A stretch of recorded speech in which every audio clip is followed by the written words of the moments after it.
আমরা বেগমগঞ্জ ডায়াবেটিক সমিতির যেটা প্রস্তাবিত এটার কাজ শুরু করার পরে আমরা একটা সার্ভে করি গ্রামাঞ্চলে। এই সার্ভেতে আমরা দেখতে পাই যে প্রায় 70% উপরের মানুষের ডায়াবেটিস, কিন্তু এরা পরীক্ষা করে না, এরা চিকিৎসা গ্রহণ করে না, রোগ নির্ণয় করে না।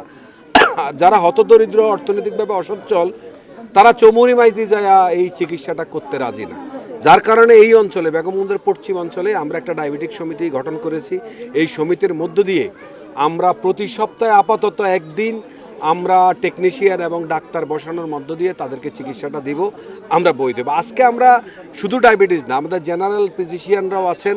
আমরা এই আমাদের ডায়াবেটিক সমিতির সেবা কার্যক্রম উদ্বোধন করতে যেয়েই আজকে আমরা ফ্রি মেডিকেল ক্যাম্পের আয়োজন করেছি। আপনি দেখতে পাচ্ছেন যে সকাল থেকে প্রায় 300-র উপরে মানুষ চিকিৎসা নিয়েছেন। আমরা অবাক হয়েছি যে সে নিজেও জানে না যে তার 20, 17, 18 ডায়াবেটিস, কিন্তু সে কোনো চিকিৎসা গ্রহণ করে না।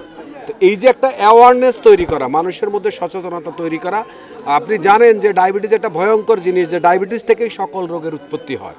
এই বিষয়গুলি আমরা কমিউনিটি বেস মানুষকে পরিবার ভিত্তিক উঠান বৈঠকের মাধ্যমে মানুষকে কনসাস করে করে আমরা একটা উদ্যোগ নিয়েছি।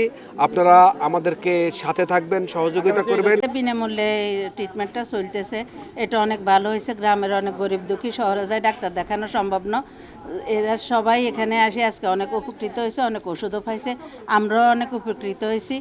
ধন্যবাদ যারা এই আয়োজন করছে, তাদেরকে অনেক ধন্যবাদ ভবিষ্যতে এগুলো করার জন্য। এখানে যদি মাঝে মাঝে এরকম ক্যাম্পেইন হয়, বিনামূল্যে দেখানো হয়, তাহলে গ্রামের মানুষ অনেক উপকৃত হবে, মানে অনেক খুশিও হবে। আমরা অনেক উপকৃত হয়েছি, আজকে এখানে আসি, ওষুধও পাইছি, আবার ডাক্তারের চিকিৎসাও পেয়েছি। প্রস্তাবিত বেগমগঞ্জ ডায়াবেটিস সমিতির উদ্যোগে আজকে দিনব্যাপী ডায়াবেটিস সচেতনতা এবং ফ্রি মেডিকেল ক্যাম্পে আমরা এখানে মেডিকেল টিম সকাল 9টা থেকে কাজ করছি। অ্যাকচুয়ালি ডায়াবেটিক সমিতির উদ্যোগে এই ক্যাম্পের আয়োজন করা হলো। এখানে মূলত সকল ধরনের রোগীদের সেবা প্রদান করা হচ্ছে। এখানে গর্ভবতী মায়েরা আসছে, সাধারণ বিভিন্ন স্বাস্থ্য জটিলতা নিয়ে অনেকে আসছে, অনেকে নিউরোজেনিক সমস্যা নিয়ে আসছে। আবার পাশাপাশি মূল যে ফোকাস ডায়াবেটিক সচেতনতা, এখানে আমরা প্রান্তিক জনগোষ্ঠীর মাঝে অনেকে দেখছি যে ডায়াবেটিসে আক্রান্ত। ইতিমধ্যে তারা শহর থেকে মাইজদি জেলা সদর হসপিটাল, অন্যান্য প্রাইভেট ক্লিনিক, ডায়াবেটিক সমিতি থেকে তারা ইতিমধ্যে ডায়াবেটিসের চিকিৎসা গ্রহণ করেছে। কিন্তু গ্রহণ করার পরে ডায়াবেটিস সম্পর্কে যে ধরনের সচেতনতা জানা দরকার, ওষুধের পাশাপাশি ডিসিপ্লিন লাইফ লিড করা দরকার, এগুলা অজ্ঞতার কারণে তারা দেখা যায় ওষুধ খাওয়ার পরেও তারা অনেকেই অনিয়ন্ত্রিত ডায়াবেটিসে ভুগছে। আমরা তাদেরকে বিভিন্ন সচেতনতামূলক বক্তব্য দিচ্ছি, তাদেরকে সচেতন করার কথা বলছি। ডায়াবেটিসের নিয়ন্ত্রণে রাখতে হলে কী ধরনের জীবনযাত্রা তারা অবলম্বন করতে হবে, বিশেষ করে ব্যায়াম এবং খাবার দাবারে কী খাবার খেতে পারবে, কী খাবার খেতে পারবে না, নিয়মিত ব্যায়াম করতে হবে, হাঁটাহাঁটি করতে হবে, খাবার দাবারের মধ্যে রেস্ট্রিকশান রাখতে হবে। এই বিষয়গুলো আমরা তাদেরকে সচেতনতা দিচ্ছি। পাশাপাশি আমরা বিনামূল্যে তাদেরকে চিকিৎসা সেবা দিচ্ছি। শুধু চিকিৎসা সেবা নয়, পাশাপাশি এখান থেকে আপনারা দেখছেন যে ওষুধ সরবরাহ করা হচ্ছে সম্পূর্ণ বিনামূল্যে। প্রত্যেক এলাকায় একজন রেগুলেশন করার যদি থাকে, মানুষ চিকিৎসা থেকে বঞ্চিত হবে। আজকে এখানে যারা উপস্থিত আছেন অনেকে আছে জীবনে একবারের জন্য ডাক্তার দেখানোর সময় কাজের জন্য সুবিধা অসুবিধার কারণে টাকা পয়সার জন্য অনেকেই ডাক্তার দেখানোর সুযোগ পান। কিন্তু আজকে আপনাদের দোরগোড়ায় সেবাটা পাচ্ছে এবং এটা একটা ডায়াবেটিক হাসপাতাল করার জন্য উদ্যোগ নিয়ে এই আয়োজনটা করা হয়েছে।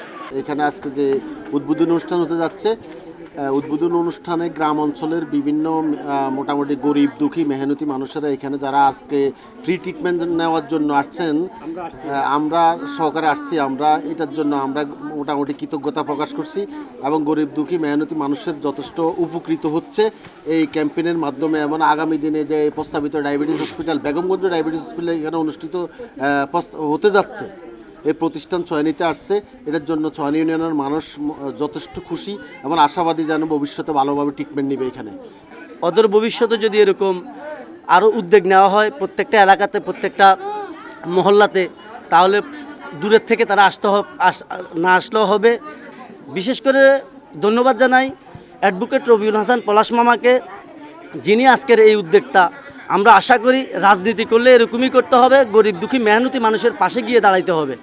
তাই আমি আবারও উনার প্রতি কৃতজ্ঞতা জ্ঞাপন করি যে উনি অদূর ভবিষ্যতেও এর থেকে আরও ভালো ভালো কিছু আমাদের জন্য নিয়ে আসবে, গরিব দুঃখী মেহনতি মানুষের জন্য নিয়ে আসবে।